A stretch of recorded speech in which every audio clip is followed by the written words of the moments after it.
Man, 70s fashion didn't treat us kindly, did it? D2. Good. What's your job on the movie? Producer. Associate producer. What was the last movie you produced? High and Dry. Who paid for that? CFTC. What's your middle name? What's your middle name? What's your middle name? Leon? Shoot him. He's an American spy.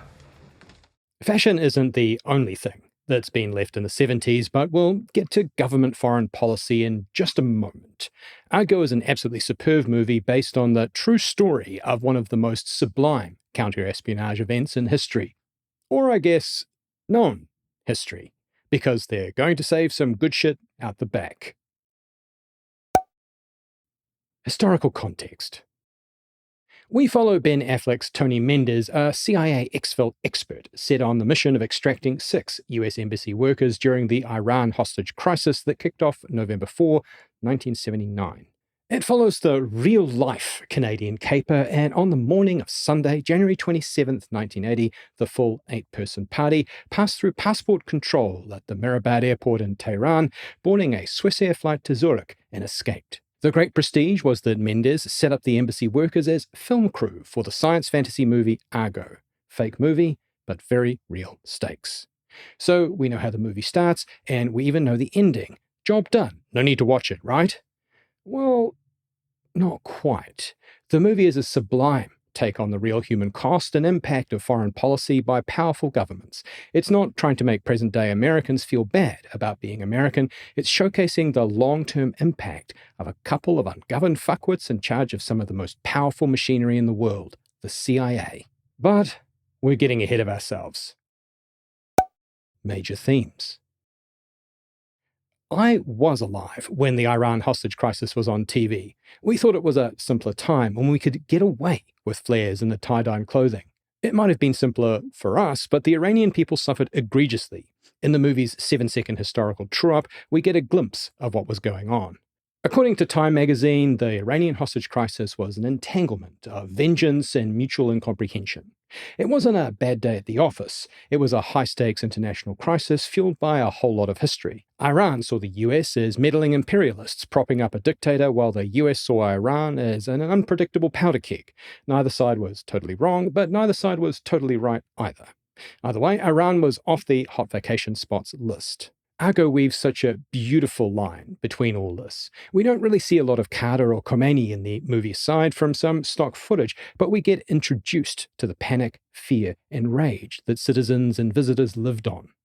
Affleck's Iran is vibrant, lived in, and terribly real, with no caricature villains or proselytizing against the mighty or about who was right or wrong. What's real in this movie is the people we follow and the heroes we almost didn't meet. Mendez, of course, but also the Canadian ambassadorial staff who risked tremendous consequences if they were caught. This gives us our first taste of courage. It's easy to wave flags when you're safe at home on the couch, but it takes tremendous moxie to shelter fugitives of the state when there's an active revolution going on right outside your bedroom window. The CIA couldn't be seen as complicit, so initially it was all Canada, all the way. This kind of helped Canada's relations with Iran, but they did it anyway. It strained diplomatic relations between Canada and Iran for decades. They were eventually restored, but never became particularly strong, and in 2012, Canada tossed in the towel with Iran once again, but this time over Iran's nuclear program, not a fake movie. While it's difficult to know Canadian motives from so far away, the movie portrays them with gentle but unwavering courage. Tyrants should never be allowed to win, and Canada did their small part to ensure the ordinary people didn't pay the price for the war games played well above their pay grade. This humanitarian act is at such odds with the US foreign policy of the time. The past actions of supporting the Shah and, by inference, his secret police put the US in a tight spot. The Shah was a brutal autocrat, but he was America's autocrat, and backing him meant backing every other leader on their payroll. If he fell without US support, who was next? It's hard to talk your way out when the Ayatollah had the receipts of Pahlavi's transgressions. Argo takes a movie scene run at this, but the themes of misguided and harmful policy have been mirrored in lots of popular media, including the Black Ops video game series. The financial and military backing of the US allowing horrors to be done abroad are tricky to come back from and make fertile ground for storytellers to land messages to a new generation who didn't have to watch 1979 TV in fear. A final major theme the movie lands with power is how the fake movie plot mirrors the power of storytelling in real life.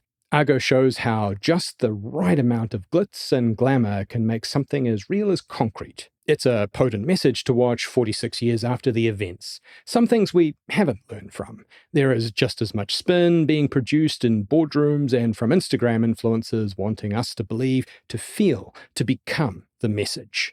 Storytelling is a powerful tool for good, as shown in Argo, but the movie presents us a signpost. The Iranians were fooled not just because Mendez was a great spy. They wanted to believe Hollywood fancied setting movies in the mysterious Persia.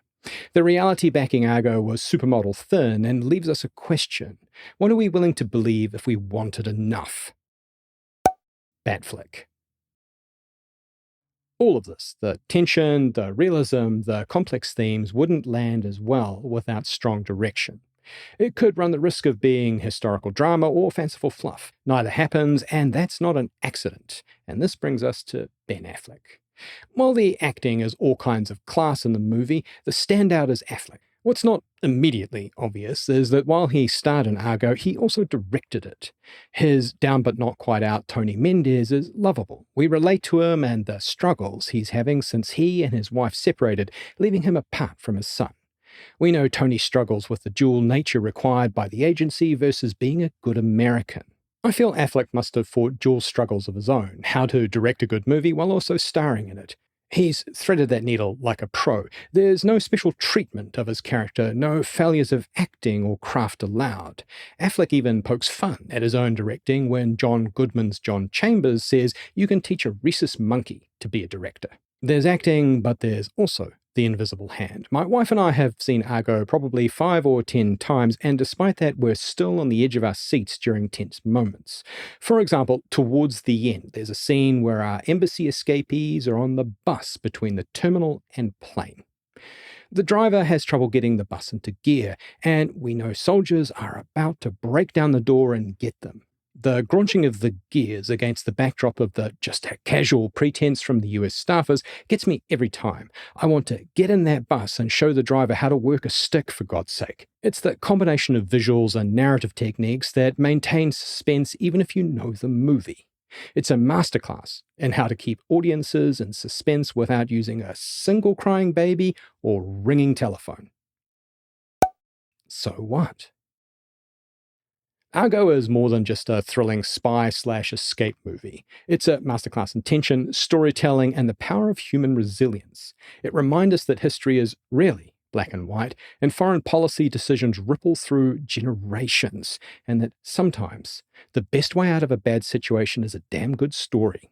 It also holds a mirror up to modern audiences. The events of the Iran hostage crisis are nearly half a century old, yet we're still wrestling with the same global power struggles, the same cycles of intervention and consequence, and the same willingness to believe in narratives, whether they're Hollywood-produced or political spin.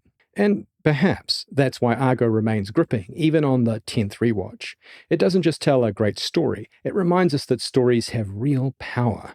In the right hands, they can save lives. In the wrong ones, they can bury the truth.